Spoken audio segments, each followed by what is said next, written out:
Can you all hear me? Yes.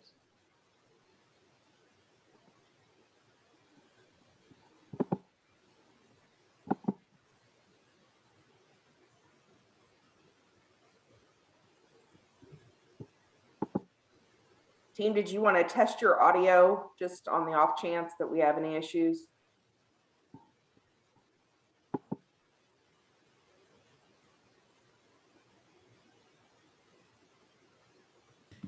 Our team is ready to present.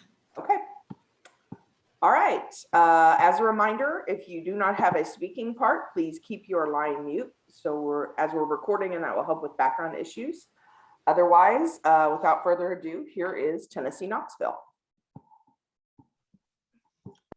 As a Sunday midsummer sunrise begins to strike the dew-covered fields of Granger County, Tennessee, Sally Randolph leaves the porch of the family farmhouse in search of the main ingredient for a brunching favorite. The harvest crews have come and gone, but the vines are still loaded with ripe tomatoes destined to become waste if not for this enterprising farmer's daughter. Fresh market tomatoes are picked to reach their peak ripeness when they land in the hands of customers at grocery stores and produce stands. Because of this, many of the earliest ripening tomatoes are left behind in the fields to be wasted. Farmer's Daughter Bloody Mary Mix traces its humble origins to these tomatoes in the fields in which they are grown, reducing food waste, diversifying farm income, while capitalizing on the growth in home mixology, brunching, and ethical consumerism are just a few of the reasons why Farmer's Daughter is bringing a savory kick to the profits of Bronner Brothers Cannery. Now, Billy will go over our market analysis. We have identified several market trends related to the Bloody Mary market. First, Bloody Marys go almost hand in hand with the brunch market that has continued to grow over the past decade. As restaurateurs noticed the growing trend of early day dining, they adapted their menus to appeal to customers. Not only did their food change, but so did their drinks. Bloody Marys are a very popular cocktail associated with breakfast. In addition to being the morning beverage of choice, they're also very popular around holidays.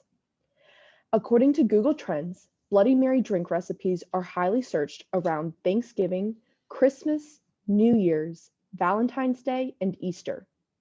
You can enjoy your favorite brunch beverage with your friends for a fun get-together or with your family during the holidays. Second, the home mixology movement has substantially grown during the coronavirus pandemic. Customers are staying home to lower their risk of contracting the virus and spreading it to others, which has increased their desire to recreate their typical day and night out experiences while at home.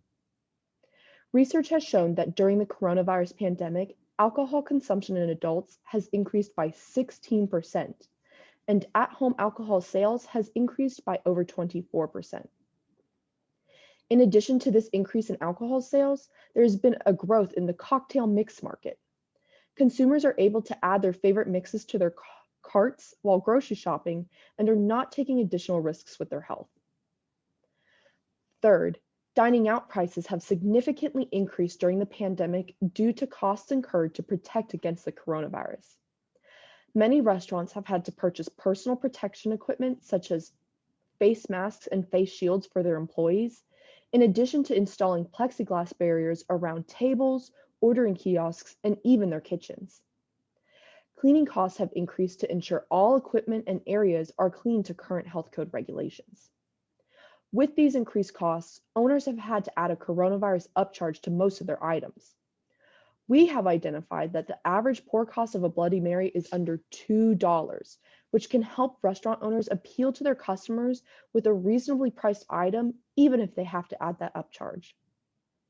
Lastly, we want to capitalize on the trend of ethical consumerism.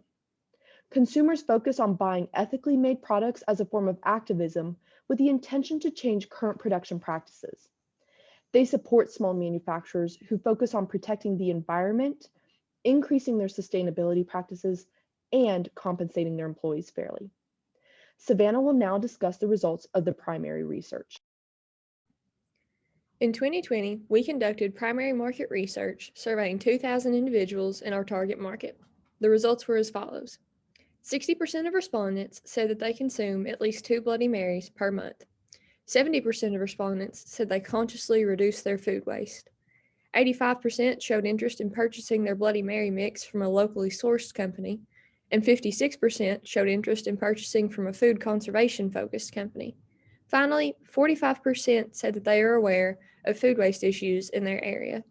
All of this shows the positive market potential for Farmer's Daughter Bloody Mary Mix. Shelby will now introduce our marketing profiles. For a moment, I would like everyone to think about a time within this past year that you've been on the phone and stayed a little or maybe a lot longer than you meant to, just because it was so nice to hear from someone else. Sociability and being social is something communities have lacked during the COVID-19 pandemic. The Farmer's Daughter Bloody Mary Mix aids communities in building this, whether it be in person or on a social media platform. Another issue is the amount of food waste that has occurred this year due to shortages in labor, adhering to COVID-19 restrictions, and your average yearly spoilage. The Farmer's Daughter Bloody Mary Mix works to aid communities in combating these issues. From these issues, our target market was derived.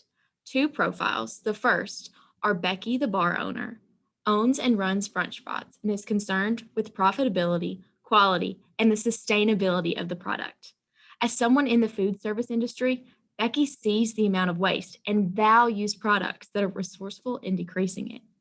She's in her mid-40s and values to drive and deliver the highest quality of service, food, and beverage to her clientele. The large 52-ounce bottle size at its respectable price point makes Farmer's Daughter Bloody Mary a perfect fit for this growing business and entrepreneur.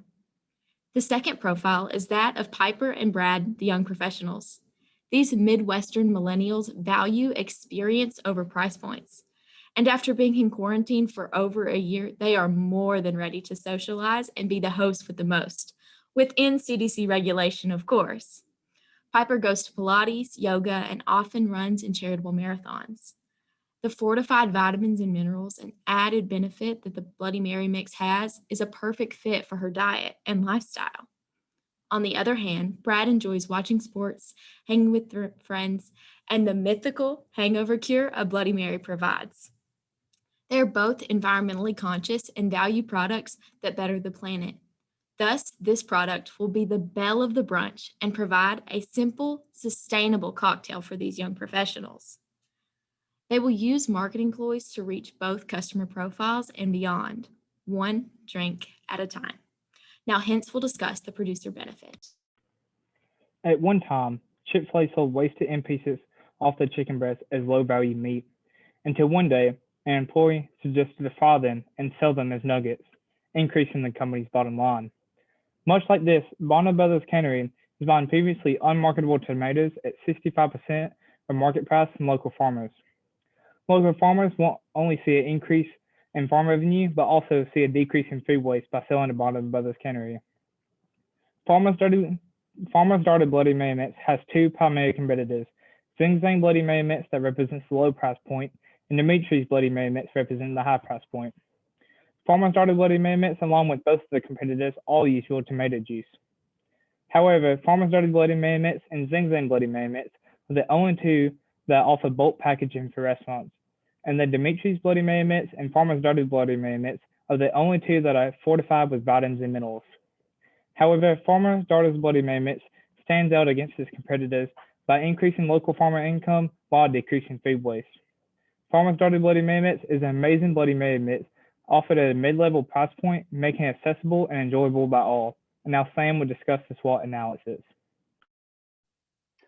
Farmer's Daughter's strengths come from utilizing locally grown produce and capitalizing on pre-existing production infrastructure.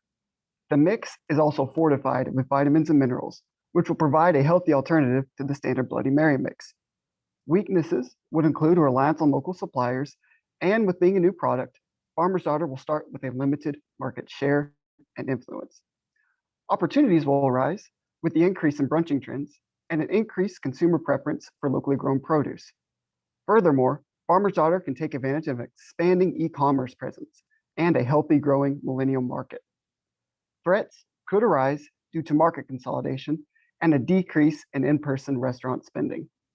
Savannah will now take us through the business proposition.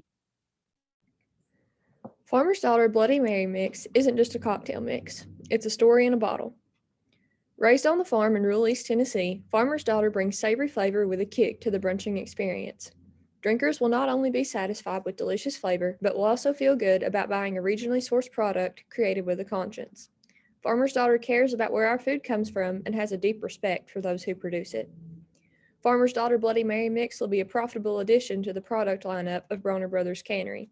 Partnering with regional farmers and canneries continues the commitment of Farmer's Daughter in creating quality, local products. This relationship provides new markets for producers while reducing food waste from commercial tomato operations. These partnerships and commitment to quality are a reinvestment in community and marketability to consumers who are wishing to make ethical choices. Our planning assumptions are as follows. Farmer's Daughter Bloody Mary Mix will be produced using existing facilities by Bronner Brothers Cannery. Local commercial tomato growers will be contracted to purchase non-merchantable fresh tomatoes for use in the production of Farmer's Daughter. Growers will be paid based off a discount to current fresh market tomato prices. Farmer's Daughter Bloody Mary Mix has met all regulatory requirements for human consumption, including allergen warnings. Proposition of Farmer's Daughter offers an incentive to both producers and consumers. Producers improve their income and diversify their markets, while consumers feel good about their choice to buy a sustainable product that decreases food waste. All local, state, and federal laws and regulations related to the production and sales of the Bloody Mary Mix are followed. A majority of the ingredients used will be grown in Tennessee. Bronner Brothers Cannery has an existing customer base from which to draw product contacts for the initial product launch. Farmer's Daughter will invest in a mechanical harvester to help decrease labor costs. Current harvesting costs are estimated at $50 per ton. We have identified a strategy statement for Farmer's Daughter Bloody Mary Mix. Savory with a story, Farmer's Daughter Bloody Mary Mix is a delicious, award-winning Bloody Mary Mix that provides an additional income stream to local tomato growers while reducing food waste. Farmer's Daughter will take advantage of the trend towards increased mixed drink consumption as well as at-home mixology during the COVID-19 pandemic, while positioning itself to become the Bloody Mary Mix of choice when consumers return to their favorite bars and restaurants. Chester will now introduce our product, price, and place. Farmer's Daughter will launch in Tennessee, Kentucky, Indiana, Ohio, and Missouri. It will be available in packages of 6 8-ounce cans sold through kosher grocery stores and 52-ounce bottles handled by liquor distributors in our target market. 8-ounce packages will be sold wholesale at grocery stores at a price of $13 per unit, with a suggested retail price of $14.95 per unit. 52-ounce containers will be sold to liquor distributors for a price of $8 per unit. Now Shelby will go over our promotions plan. After much analysis, the marketing team has decided to shift the majority of its efforts to social media and socially conscious interaction. The promotions plan targets the 2 profiles. The first, the Becky the bar owner, is representative of the business-to-business marketing structure. The young professionals profile is used to demonstrate how we market and connect with consumers directly. The first introduction into the market will be a launch party. From the consumer perspective, 5,000 $1 off coupons will be dispersed per targeted state with our pre-existing relationship with Kroger's.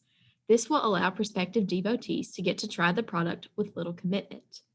On the business-to-business side, 2 restaurants per targeted state will be chosen to host a socially distanced launch party. Each will receive a large quantity of complimentary product, enough to serve the entirety of the establishment for 3 hours, as well as a financial incentive to host the events.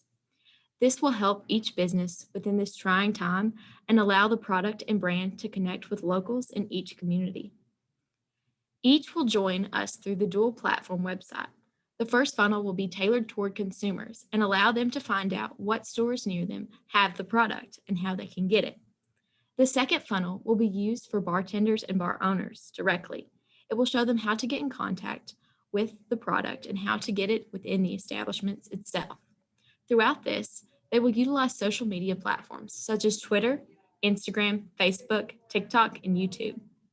Beyond these social media sources, paid ads will be utilized in Hulu, Amazon, Kroger, and YouTube.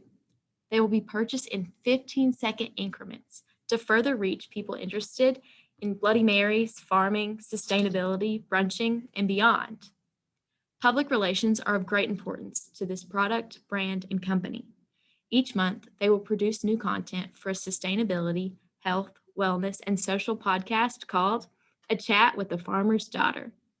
Featured will be business partners, agriculture product producers, specialist bartenders, and Bloody Mary aficionados. Business partnerships are to be maintained through communication, promotion opportunities, and co-branding. Tito's Handcrafted Vodka, an American leader in the industry, is a partner the product will work with to help promote the product and attend large events such as bar trade shows, Pride Month events, and other industry leadership events. The goal is to grow, connect, retain, engage, and supply a sustainable, equitable, and high quality product to businesses and consumers alike. Now, Sarah will further discuss the promotions plan. Speaking of things customers like, the Bloody Mary Mix marketing team will utilize a media campaign called Have the Best and Waste Less. This will help connect with people interested in decreasing food waste, Bloody Marys, agriculture, sustainability, and cocktails. Through social media networking, co-branding events, and merchandise, the marketing team will push this campaign further into consumers' minds and make Farmer's Daughter Bloody Mary Mix a staple of local businesses. Farmer's Daughter Bloody Mary Mix wants to provide customers with things they can utilize while staying true to the brand's values of sustainability and high quality. The marketing team plans on giving out silicone straws with carabiner cases, reusable water bottles, collapsible reusable drinking mugs, and stickers with the Farmer's Daughter logo on them. Merchandise will be offered in various designs and colors that can connect with individuals from all walks of life. The merchandise will be distributed through social media giveaways such as the Merry Mondays photo contest on Instagram, podcast recipe contest, and launch events. The contest and giveaways will be a way to keep customers connected and interacting with the brand during the pandemic. Connectivity and inclusion are vital to Farmer's Daughter Bloody Mary Mix. And because of this, the marketing team has built a promotions plan around people. Unfortunately, in year one, the brand cannot host large events with consumers and businesses. Still, the ability to adapt will allow us to cultivate a community that we can interact with often in a post-COVID world. In the future, the brand plans to increase its in-person presence at industry events, pride celebrations, music festivals, and business partner events. Until then, we will continue to execute this plan, monitor and measure its effectiveness, and deliver a delicious product. And now Billy will take us through the financials. Farmer's Daughter will provide strong financial results for the stakeholders of Bronner Brothers Cannery. In the first year, Farmer's Daughter will break even. Profits will increase to over $447,000 by year 2 and over $1,430,000 by year 3. This will coincide with a growth in market penetration to 2% in total market share by year 3. Initially, $558,000 will be spent on marketing, with additional proportionate expenditures in warehousing, packaging, and harvesting costs.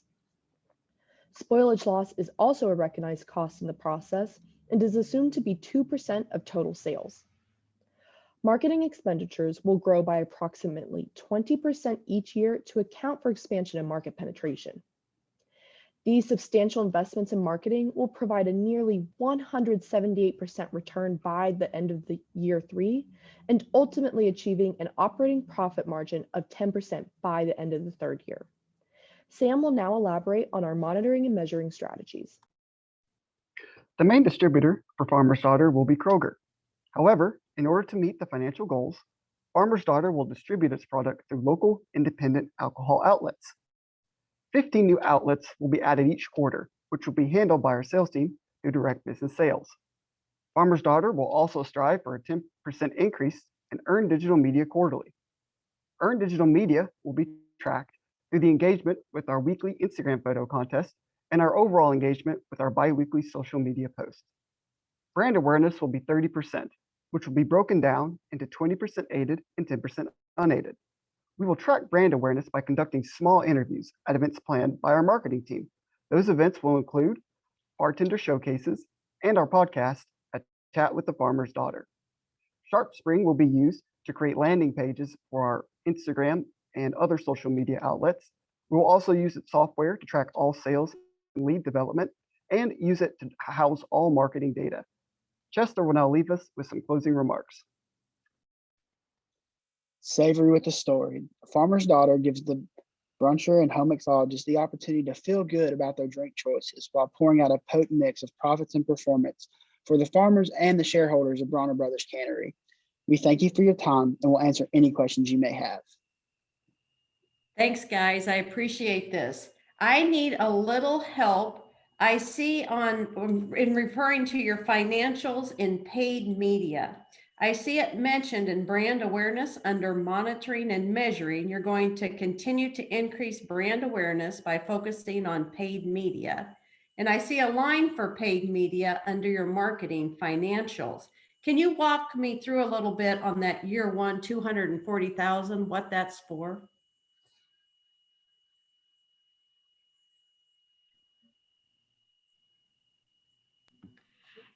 Yes, so we're getting that re-pulled up on the slide. That way everyone can see the graph you're referring to. Thank you for the question, by the way. When we talk about paid media in year one, we're mainly focusing on ads, the 15-second increment ads that will target people interested directly as well. I'm sorry. Yes, sorry about that. As well as some of the money we will use to establish the co-branding relationship with Tito's and attend events. So it's high dollar events that we will attend, as well as the online ads and other forms of media that is not earned.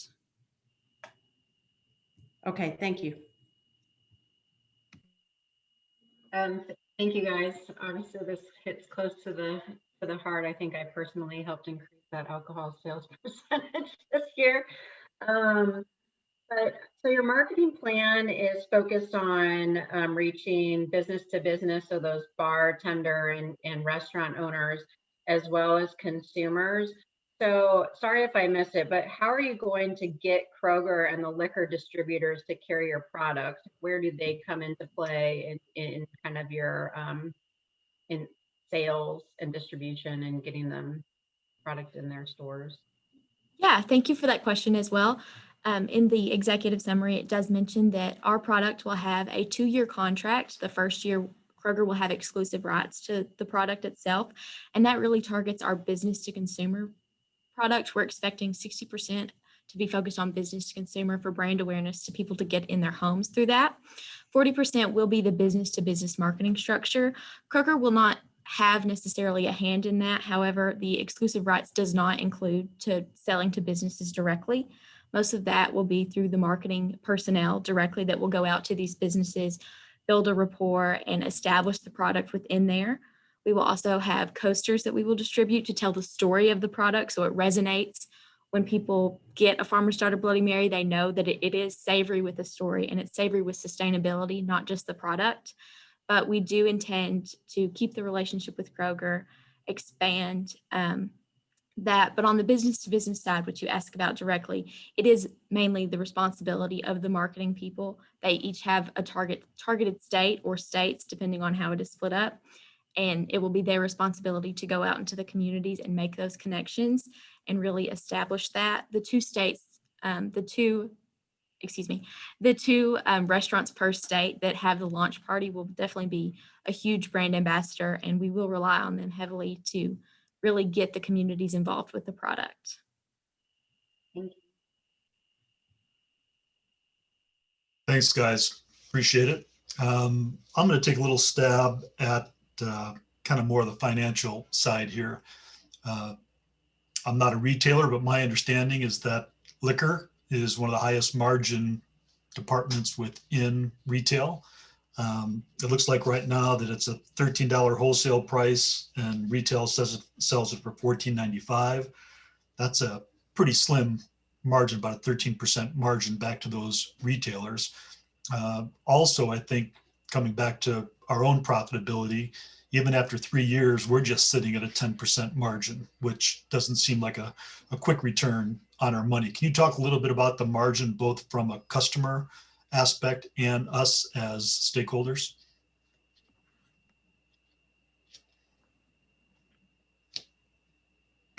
Yes, thank you for that question as well. When we talk about the pricing in the grocery store with the retailers, our product actually does not have the alcohol in it. It's just the mix, and it's actually on par with the current margins that those similar products do have. As we mentioned, Dimitri's as well as Zing Zang, that's about the margin level that they have. As far as investments and return on investment for investors directly, there is a lot into this product. And so the 10% by year 3 will go up significantly after that. But yes, you are correct. It would be somewhat of a slow return just because of how the market is set up now. We're not really, we're hedging on it, and we're not trying to make an over advantageous prediction on what it would be. But based on the marketing research and the research of the target areas, it does seem that this project will do extremely well in the areas. And once expansion takes hold, that number could go up significantly. But right now we are very comfortable and confident with the 10%, and the return after that will continue to go up. Great, thanks, good answer. Thanks, guys. I wanted to clarify a little bit more information on our geography and where those targets were. And most importantly, you kind of went around Illinois, but you didn't go to Illinois. And with Chicago there, I got a little bit confused. Can you help me out with that? Yeah, great question. Thank you for that as well. So we wanted to start out small. Locally produced is something that is pinnacle to our marketing plan as well as the product. And so being in Upper East Tennessee, we really honed into the data on Google Trends and other research sources. And we found out who is looking for Bloody Marys at what time of year and in what percentage. And so we picked states in the surrounding areas that were really, really interested in Bloody Marys. However, you are correct. We did leave out Illinois. This is partly because we wanted to get a strong brand before expanding into such a large city with such heavy competition.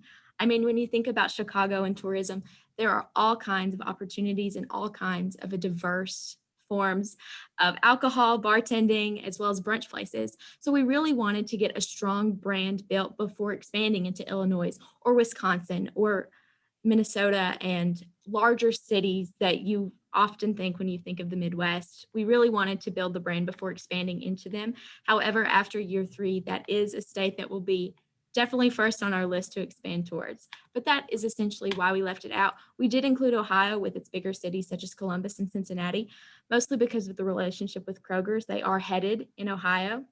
And so it just made sense to be able to distribute through the grocery store and start our business to business in the 5 states that we included. And then once we have a strong following or devotees, expanding into Illinois and other Midwestern states. I hope that answers your question. Yes, thank you.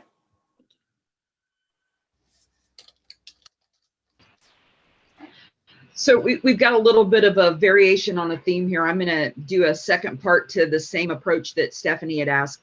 As you looked at your targeting and you've got these 5 states, and completely understand not tackling a beast like Chicago off the bat, but when you think about 2 events per state, how are you going to choose those? You've got a lot of folks in that area, and how are you going to make sure that you really get to the people that you want to speak to so you can ramp that up from a sales standpoint? Yes, thank you for that question as well. We only did 2 states per targeted state, 2 restaurants per targeted state, even though they are large areas, just because of mainly financials. We are a startup company, product within a company, so the financials did limit us in that because we are providing the complementary product to the restaurant itself, as well as a financial incentive.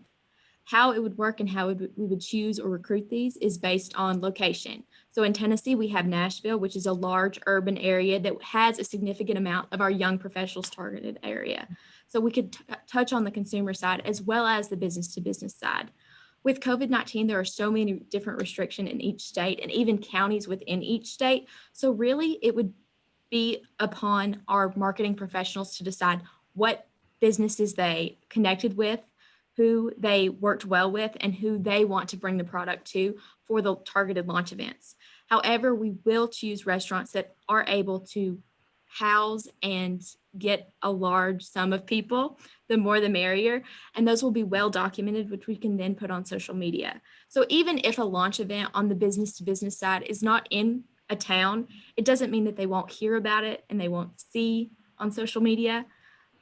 But we are targeting people on both sides, both of our customer profiles, and we will select restaurants in bigger, larger cities in more urban areas that get a draw of the types of individuals that are interested in products such as ours, and we will expand from there. But for the 2 events, because of financial restrictions, we are sticking with the 2 restaurants per targeted state just because of COVID as well, just trying to work with people in the industry. As you know, agriculture, along with everything else, everyone seems to know everyone. And so networking and figuring out where our product fits best and where we can reach our people is something we will definitely strive for.